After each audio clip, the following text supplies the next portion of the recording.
If you love Pionk clappers, clap your hands.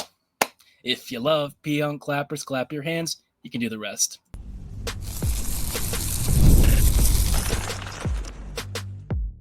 You're Locked On the Hockey Jets, your daily podcast on the Winnipeg Jets, part of the Locked On Podcast Network, your team every day. Greetings, fans, and welcome to tonight's episode of Locked On Winnipeg Jets, part of the Locked On Podcast Network, your team every day. I'm your host, Harrison Lee, an avid Winnipeg Jets fan and an online blogger. You can follow me on Twitter at HLivingLoco and at LO_Winnipeg Jets. Thanks for making Locked On Jets your first listen of the day every day.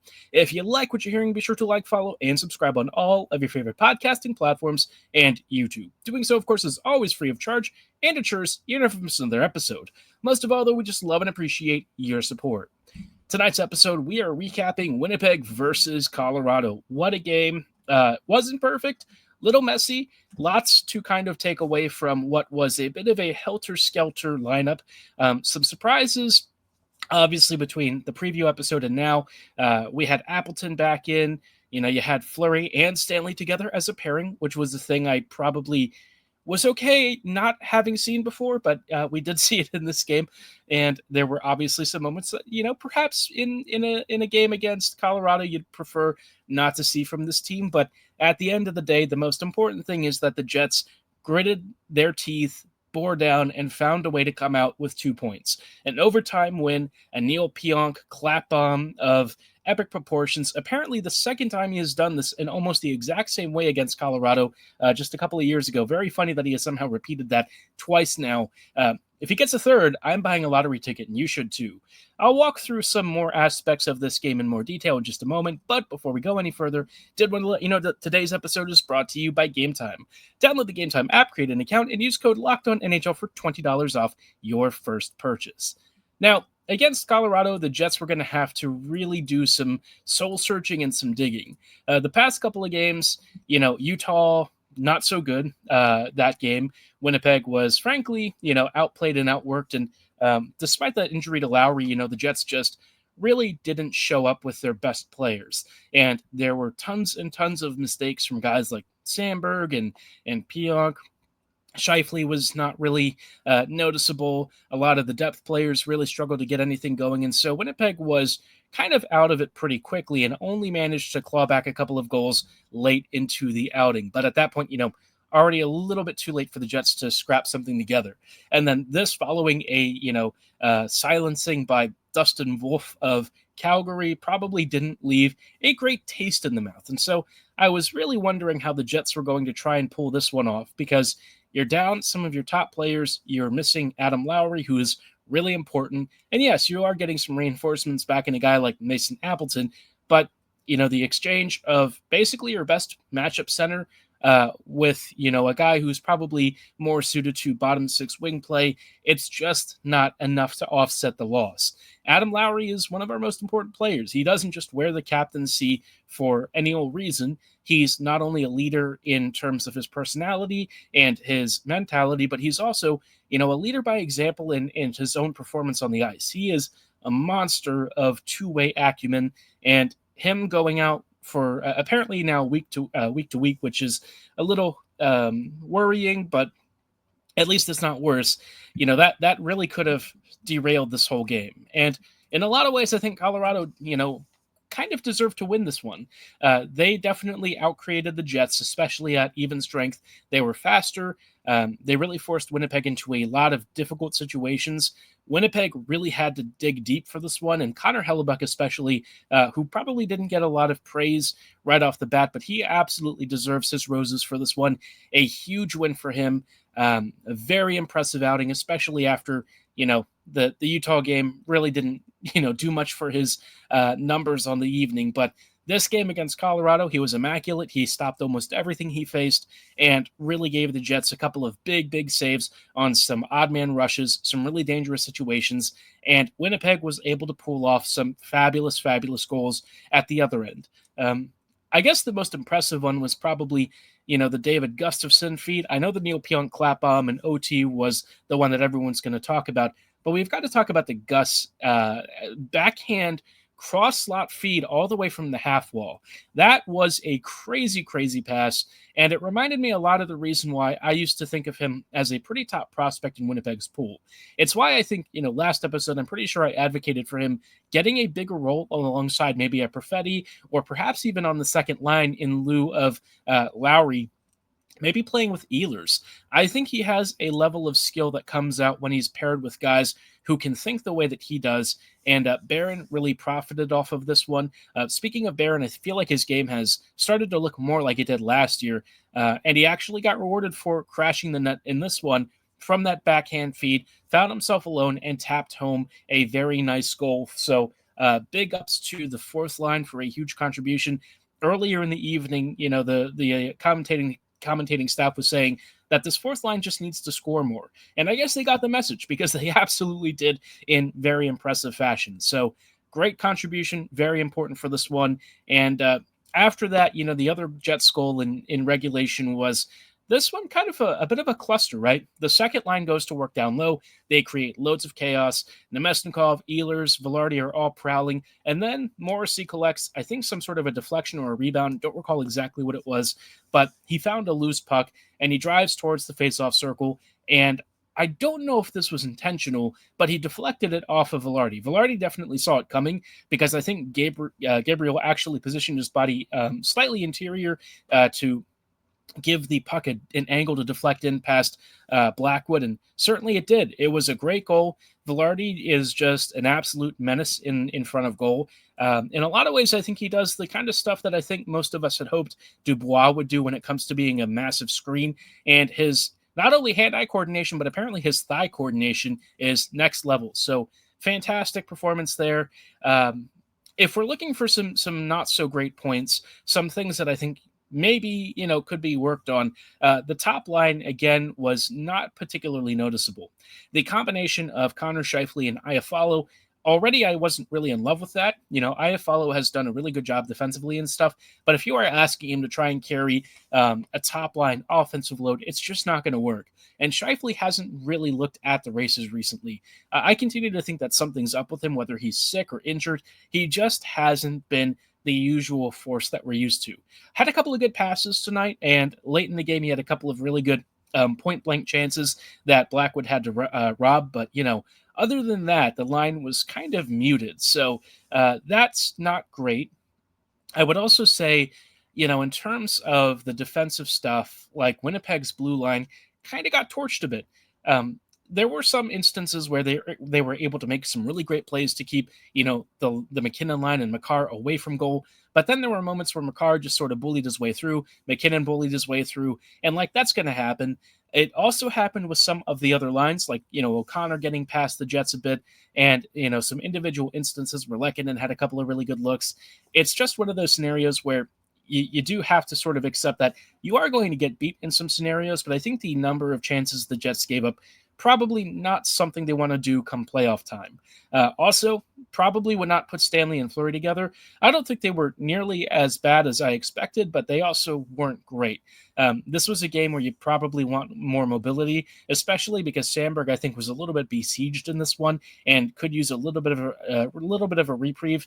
But with how the deployments were going, he definitely had to eat lots of minutes, and it did kind of put a fair bit of stress on the top four. But at the end of the day, the Jets got to overtime. Neal Pionk slaps it home, and the Jets come away with 2 huge points. You really can't complain about that big win. And I would say at least for a good portion of the game, the Jets were pretty even back and forth. I do think Colorado definitely had the more dangerous opportunities for the most part, but considering you're down Lowry, I will take this, 10 out of 10, even 11 out of 10 times. Some days, there's a moment where I'm like, I don't care about the process, just find a way to come out with 2 points. And the process was not horrible this time. So you could kind of have a little bit of your cake and eat it in this one. I will take that. I think you will too. And I want to chat a little bit about the Lowry injury specifically, because I think this could change the complexion of what the Jets do over the next couple of weeks. We'll chat about that in just a brief moment. But before we go any further, did want to let you know about our friends and partners at FanDuel. From the first whistle to the final drive, FanDuel makes the NFL playoffs even more exciting. Right now, new customers can bet $5 and get $300 in bonus bets if you win your first bet. That's $300 to keep the action going. Obviously, for me as a Ravens fan, maybe I'm not feeling the best about the postseason right now, but I will be rooting for Josh Allen and the Bills to beat the Chiefs. Somebody has got to stop KC's run of terror, and I do think, I'm going to say I'm putting the over on 2 touchdowns from Allen this weekend. I do think he's going to be able to do it. Hopefully he can do it and also not turn it over to Kansas City, because the Chiefs do tend to live off that defensively. So if you want to join me and hopefully predict a Buffalo Bills win and also have a shot at winning 300 extra bucks in bonus bets, visit FanDuel.com today. That's FanDuel.com today. Make this playoff season unforgettable with FanDuel, an official sportsbook partner of the NFL. Hey friends, welcome back to this episode of Locked On Winnipeg Jets, part of the Locked On Podcast Network, your team every day. Every day, thank you so much for rejoining us in tonight's episode as we are chatting about a lot of different stuff. Obviously, a big win against Colorado, a nice, I guess you could say, boomerang on your boomerang thing. I keep using that term just because, I don't know, it's kind of funny. Sorry if it gets annoying, but for the Jets, obviously, they needed more of like a rebound performance after a stinky first couple of games. Not all of these performances, they were bad in, but obviously the Utah game probably not living long in the memory of the players. And Scott Arniel in particular was furious. So I'm sure he read the team the riot act. They responded. But even with all of that said, the absence of Lowry for, a week-to-week period is going to be really stressful for the Jets. They don't have anyone like him in their system that can just do this sort of stuff. The closest player on the roster that could probably do the same sort of work that Lowry does is Gustafsson. And that is asking way too much of a guy who, for the most part, has generally been a bottom 6 center for the Jets. Maybe there's more to his game, and I would like to actually explore that at some point. I see flashes of really good skill, and I feel like the fourth line improving a lot recently was no accident that it was around the same time that he rejoined and got started again. So I'd like to see if maybe he can handle more responsibility.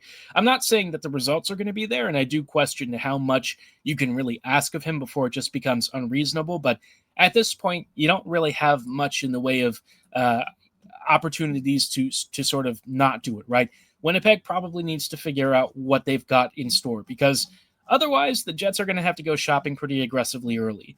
I don't think that was really in the cards. I'm sure the timeline for a center was probably closer to the trade deadline, but given that the Jets might not really have that luxury, it could be a time for Winnipeg to start looking elsewhere and maybe ask a couple of teams out there if somebody might be available. Now, I do have a couple of short list of names that, I've talked about in the past. One guy that I kind of think the Jets might be after, I think they were scouting San Jose Boston recently, earlier this week. It could be Mikael Granlund. Granlund, yeah, I have thoughts about that. I'm not a huge fan of Granlund. He's been scoring quite a few points for San Jose, and in terms of like offensive creativity, he definitely ticks that box off. You are going to give up a lot defensively, and that's kind of where his defensive indifference sort of, it leaves me questioning, right? I think the Jets need more out of that role. And, I'm not saying that Brock Nelson is necessarily a defensive specialist, but he does seem to work pretty hard in both ends of the ice. Whether it leads to great results, it's debatable, but I think somebody who at least just makes the effort and is able to at least, kind of track back and stuff a little more effectively is somebody I'd be after. Granlund can do some of that stuff, and he has in the past, but I feel like given what I'm hoping the Jets swing for, Granlund is kind of like a nice to have sort of addition on top of adding, another center. And I think for the Jets, they really could do with adding just multiple centers. It's not going to happen for a lot of reasons, but I think Winnipeg is kind of pushing at the boundaries of what they can reasonably get away with here. Their center depth is Scheifele, Lowry, Kupari, Gustafsson, and Nemesnikov. That's not that great, to be honest. And even if you add like a Nelson or somehow a Barzal, if that's a thing, in a dreamlike scenario, maybe there would have been a Pettersson at some point. But, the Jets are probably living more in the Novak, Gord sort of range. And I think that's fine. I could see some real value in it. But, I think for Winnipeg, it's probably going to come down to, a question of just how much they're willing to give up for a big run. But I will say that Chevy's comments recently have me leaning towards the idea he's hunting for a big swing. And I'm curious to know if that means he's really leaning on a Barzal and, his NMC to see if he might be willing to waive that and come to the Jets. I'm pretty sure Matt does not have Winnipeg on his list of teams he'd accept a trade to, but it's time to make a pitch, right? If nothing else, Winnipeg is certainly at the top of their division, near the top of the league, and they've got the best goalie in the league. So why not take a chance on that for at least a couple of years and see if it works out? Worst case scenario, Barzal could probably be moved again if need be. Dubois forced his way out. Barzal could maybe request a trade if things really don't work and maybe the Jets themselves don't like his fit, but I'd be willing to, find out. And at the expense of whatever assets the Jets give up, it'd probably still be worth it either way, even if it's only a short-term arrangement. I don't think it will be. I think Barzal would probably love it here, or at least playing with this team. I don't know about the living situation, but perhaps, winning will sort of cure all. Otherwise, the Jets probably are going after some sort of a rental or at least a short-term investment. That I'm okay with. If you can get a couple of those types, I think that really fortifies your top nine and also protects you against injuries. We are seeing some really rough ones this year. Nikita Sherbakov, his year is done. I ended up being right about that. I had a suspicion based on the way that he went into the boards. It might have been an ankle thing. It hasn't been announced or confirmed, but if it is kind of like an ankle break or something, it's not going to be that dissimilar to what happened with Heinola. So really, really, really unfortunate. And I think that there's a quiet little voice in the back of my mind that says, had he been up with the Jets like I think he deserved to be, would this have happened, right? Injuries are always freak stuff. They don't really, you can't predict them necessarily. But for my part, I was kind of like, he probably deserved to play here with the Jets, and he could have been a routine contributor. I'd at least feel a little bit better if the Jets were able to get more out of him in the NHL rather than the AHL. But it is what it is. No use crying over spilled milk. It just really sucks for him that his year's over. He's a great player. He's, a lot of fun, very exciting. And any development or ice time that you miss from a long-term injury just really sucks. So hopefully he's back here next year. I think he'll probably win a spot out of camp. In fact, I'm almost guaranteeing it.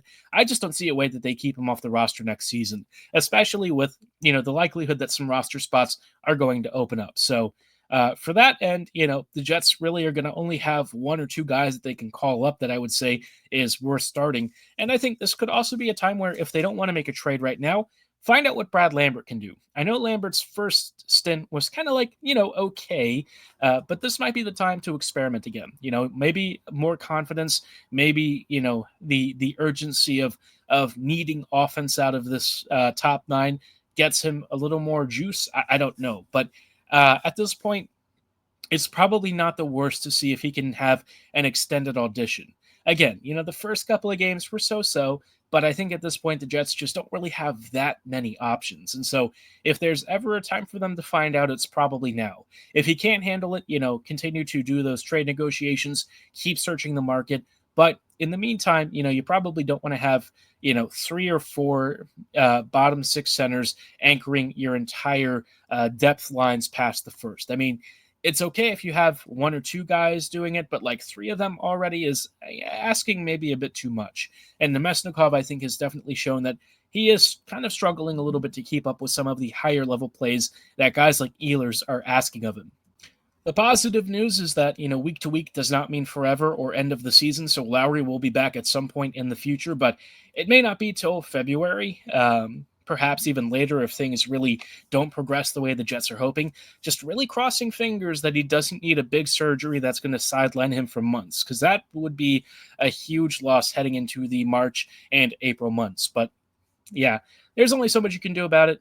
At this point, I think the Jets are just going to have to make do with what they've got and perhaps do either a trade or look internally, maybe both. Both would be good. I'd be down with both. I don't think that there's any harm in doing so. Yes, they're going to use more of the cap space that they are trying to accrue for the TDL ahead of schedule, but perhaps, this might be a time where they can even preempt the market and get a big trade at a cost that is not insane. So Will be interesting to see how all of this plays out. This feels like about the time that it would have been nice to have Capo Caco on the team.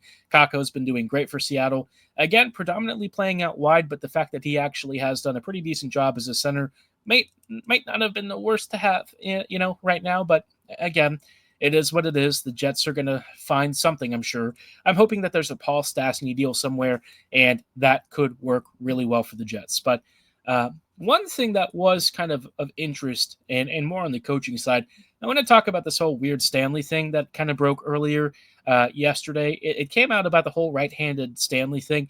Yeah, Arniel had some really puzzling comments, and I kind of want to walk through why, to me, the comments almost don't matter in one sense, but also kind of give me pause for concern heading into the postseason. We'll chat about that in just a brief moment. But before we go too much further, wanted to let you know about why Gametime can help get you to your next favorite event faster. I love going to concerts and sports games, whether it's hockey games or football. Football recently a little more painful, but in terms of concerts, the past year I got to go see Knocked Loose live. Unforgettable. Tons of energy. Love seeing them every time I do. And Gametime, was also able to help me get to the Kansas versus Baltimore championship games last year. And they made it so easy because they showed you seat views and they showed you the best prices, including an option to toggle all-in pricing up front. Now they even have a brand new feature called Gametime Picks that shows you only the absolute best savings you can get on the best seats. It filters out all the fluff so you don't have to do the work to sort through thousands of tickets. They want to make it easy for you to not only buy tickets, but also see the view that you're getting with your money. It's fantastic. It's super easy. And if you like me, you don't want to have to sit around waiting for all of these different resellers and ticket hosting sites to come up with a decent deal. Gametime is the group for you. Take the guesswork out of buying tickets with Gametime. Download the app, create an account, and use code LOCKEDONNHL for $20 off your first purchase. Terms apply. Again, create an account and redeem code LOCKEDONNHL for $20 off. Download Gametime today. What time is it? Gametime.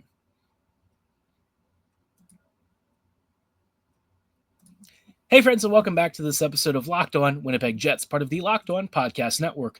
Your team every day. Every day, thank you so much for rejoining us. On tonight's episode, we're just chatting a little bit about some interesting comments ahead of the game against Colorado. Yes, the Stanley Fleury pairing didn't really backfire quite as badly as I was expecting, but Arniel had some very strange justifications for it that I think are kind of worth talking about because Cheveldayoff was actually asked about this too. Not the specific scenario, but just in general, why Stanley's playing more. And Chevy, in so many words, referred to the 2021 playoffs or something, I think against Edmonton. Maybe that's what it was. Either way, to talk about something from 3 or 4 years ago, to me, I kind of interpreted that as basically Chevy sort of throwing his hands up and saying, I don't really have that much control over the lineups right now. It's up to the coaching staff. If that's what they want to do, that's kind of their call. The fact that he would call out something from several years ago that's very clearly a lifetime ago and might not have even been that great to begin with tells me that he's not really that committal about Stanley's presence in the lineup. Arniel, on the other hand, really seems to like him and, actually put him on his offhand tonight and tried to use the justification that he's played there before, which there's a lot of debate and some hand-wringing back and forth from media and fans about what exactly that track record is, because it's either 2 to 5 games, and either way, it doesn't really matter to me. Any sort of sample size is too much to begin with, but even if it was like 10 games, that's still not a lot to work with. You really need 30, 40, even 50 games before you start to see whether something makes a lot of sense. And from the early numbers, just from those couple of games that he did play, it's not like his performance drastically improved. If anything, it was maybe just sort of average or a little bit below average. And the thing with this is, like, you don't play on your offhand because it makes it harder to receive the pucks along the walls and, make those interceptions and stuff. So I just sometimes you got to think about this from a very rational perspective, right? If somebody is already struggling, why make it even harder for them by adding an extra layer of challenge? Not that Stanley can't do it ever, and he had a couple of decent defensive plays tonight, but you are already seeing him struggle on his on his natural side. So to me, adding another layer of complexity when you've already got good right-handers on the team, one's playing with Moose and Coughlin, one is obviously benched in Miller. I just don't quite understand, this need to justify something when it's clear that Arniel just likes Stanley. He likes the size, he likes the physicality, or at least what he thinks is there. And it's a bit of a blind spot. This whole thing to me does make me a little worried about the playoffs, not because I think Stanley is a lock to be in the team at the time, but I just feel like these kinds of blind spots are what have gotten the Jets in trouble in the past, whether it's been a couple of line combinations or something. It just keeps rearing its head every year. Now, every NHL coach, even Jared Bednar, has some sort of a blind spot, sometimes multiple ones. And it's not like the Avs haven't iced their fair share of not so great puck movers in the past. We all know that Jack Johnson is a cup winner because he definitely played some games. But I think, Bednar also has at his disposal Cale Makar, Nathan MacKinnon, Mikko Rantanen, at times Gabriel Landeskog in the past. These guys are all players who would probably be number one players for the Jets, right? And I don't think that that's really controversial. So, we can kind of get away with it. With Winnipeg, you don't really have as much of a margin for error. Winnipeg, like I said, really has to win by committee. And if you are, naturally handicapping yourself at the expense of just kind of more logical and easy decisions, I just feel like you are making things harder on yourself. And I've kind of said that about this team in the past. At least recently, Arniel has been a little more flexible with the forward lineup, but I really feel like this third pairing D thing is just, it's something that he's not really willing to budge on. And I don't know why. I feel like even just watching, if you only used visual tracking, Stanley doesn't exactly, stand out as somebody who's having the most positive impact, right? His puck handling can be sloppy. The passes often go towards the opponents. He struggles to win those puck battles along the wall. There's not stuff that is only showing up in the underlying metrics and stats tracking. It's pretty visible. So, I mean, at some point I just ask, Arniel, is the size worth it? Are you getting your money's worth when it comes to what is being put out on the ice? And I feel like I would just rather Arniel say that he just likes him because he's big and he likes that idea of having, a 6'7" guy, rather than trying to come up with these really, sort of out there comparisons and discussions about past history that's at best, just a couple of games of evidence, and it wasn't even that compelling. So I don't know. Arniel, I hope that he is able to sort of work some of this stuff out ahead of the playoffs. We saw more of this with Bones, not as much with Arniel so far, but not entirely feeling comfortable ahead of the postseason. So we'll just have to see how all of this shakes out. This may be a case where Chevy himself steps in and makes a roster move that sort of necessitates a change from the coaching staff. I think the Jets are going to be after a trade here sooner than later, especially with Lowry missing a fair bit of time. But we will just have to wait and see who it is that comes to Winnipeg. But let me know who you're hoping gets traded for here in the comments below, or at my social medias at HLLivingLoco and at LO_Winnipeg Jets. For tonight's show, that is going to be all the time that we have. We are going to have a preview of Winnipeg ahead of Utah on Friday, tomorrow, and also some other stuff, probably some more analysis on the contract predictions from AFP Analytics. If you missed the first couple of contracts and free agents, be sure to check out last episode. But for tonight's show, that is all the time that we have. Thank you so much for listening and making us your first listen of the day every day. We'll see you back here tomorrow, so see you then. Have a great night, and as always, go Jets go.